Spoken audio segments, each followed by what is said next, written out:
Over half of all smartphones, both iOS and Android, are infected with keystroke logging software. This is a known fact. People pay these sites for the ability to push their key logging software on your phones. How do you think they make their money? It costs millions of dollars to maintain these massive databases and have the bandwidth to disperse this, and yet you don't pay? Yes, you're paying. While you are watching your phone is watching you. This is just a fact of life. The operating system is designed specifically to watch you, listen to you, find out where you are in order to help you. It needs to know who your friends are. It needs to know what you're saying in your text messages. It needs to listen to you sometimes. And so you're looking at your phone and you have all of these facilities, but it is the world's greatest spy device, designed as a spy device. Now, there's nothing wrong with that as long as the person spying on you is spying on you for benign reasons, meaning maybe they just want to sell you something. I can choose to say no. But hackers use those same facilities. They are built into the operating system. So if a hacker gets access to those facilities, they may choose to empty my bank account without my permission or knowledge, or to steal my identity, or to start charging things on my credit cards, or if I have a Bitcoin wallet or an Ethereum wallet, they can empty my wallets. This is the facts. This is not science fiction. This is not me being paranoid. The antivirus paradigm is no longer functional. It doesn't work. I said this 10 years ago, and I'm the person who invented it. So people should listen. I mean, if I invented it and I built the first antivirus company, viruses are not the problem. By the time hackers have planted malware in your system, it's way too late. The hackers spend weeks, months, or sometimes years sniffing around in your system, taking what they want before they even plant malware. But you can find the presence of a hacker in your system so easily. Every hacker has to go through certain steps in order to break into any system and do damage. The first thing they have to do is to get through the firewall, and all firewalls have holes. It's impossible to build a firewall that can keep out all hackers. It just can't be done. They have to get through the firewall, and then they have to find out where they are. And so what's on this net? So they sniff every device on the network. You have people, I mean, I've even heard people at Google say that if you have nothing to hide, you have nothing to fear. Well, I've never heard anything crazier. It's insane to say, if you have nothing to hide, you have nothing to fear. We are humans. We are living in an imperfect world. Over half of all smartphones, both iOS and Android, are infected with keystroke logging software. This is a known fact. Every site in the world, if you have ever, I'm sure nobody here has ever looked, but if you have, then you have keystroke logging software. How do you think they make their money? See, this is the issue.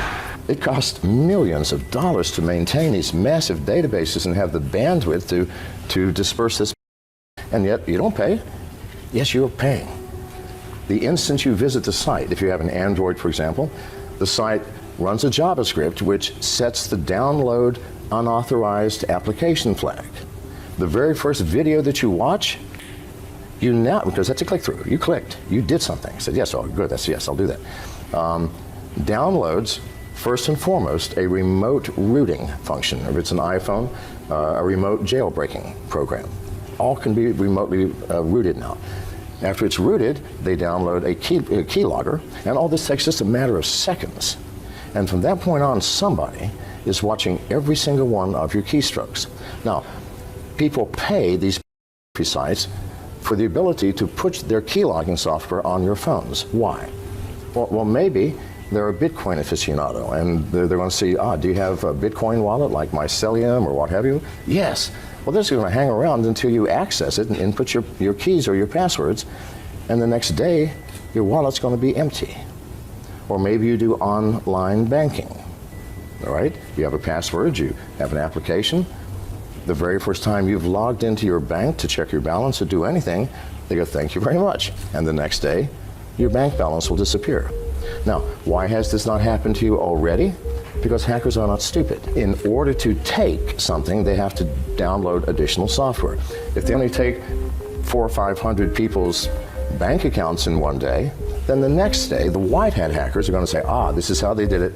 Everybody, you can protect yourself. No, they're going to wait until one day this year or next year, and 100 million people in one day are going to have your bank accounts eradicated. Zero balance. Or your identity will be stolen, or your Bitcoin wallet will be emptied. Or maybe they've been watching your keystrokes to see if, maybe you're saying something to a friend or a lover that maybe could compromise you.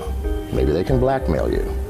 If they get lucky, you might be a United States congressman or a senator, in which case, now not only do they have money, they have power. And the Russian cyber mafia and the Chinese cyber mafia are so powerful, they pay literally hundreds of millions of dollars to these sites to allow them to access your smartphone so that at some point they can utilize that. Now, you said, how secure are they? Well, they're not. They're not. Neither the alt currency wallets nor anything else in the cloud. Because what is the cloud? We haven't thought this through, people. The cloud is a place where I'm going to store data. I don't know what computer it's on or even what country it's in. I don't know who is managing it and monitoring it and controlling it. I don't know what type of security facilities you have. I know nothing. And I'm willing to put my valuable data there? No. Why would we do that? Now, if it's something I don't care about, that if you steal it, I don't care. It's a list of books I read. I'll just recreate it from the web.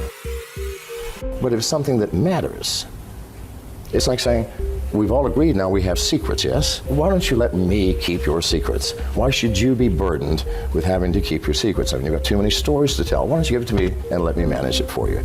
Isn't that crazy? And that's what we're doing with our, quote, secret data. That is data we don't want to have stolen from us or taken or accessed. How valuable to you is Google? How often do you Google something to find out anything? What does it cost you? Zero. Please, nothing is free. I'm thinking people are foolish if you believe you can go onto the internet, sign on to a social media site, and expect to have privacy. That's ridiculous. How do these companies make money? Seriously, Google makes money by knowing where you are, what you're buying, who you're with, who your contacts are, who you last talked to, where you're eating your dinner. This is how everybody makes money. And to think that you're going to get these free services, seriously, if you want to use free services and you're paying nothing for them, why then are you upset that they're taking the data that you input and selling it?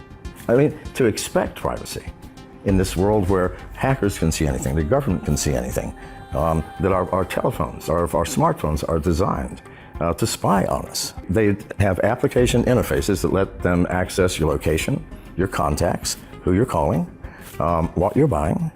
Why? Because marketers pay a lot of money for that.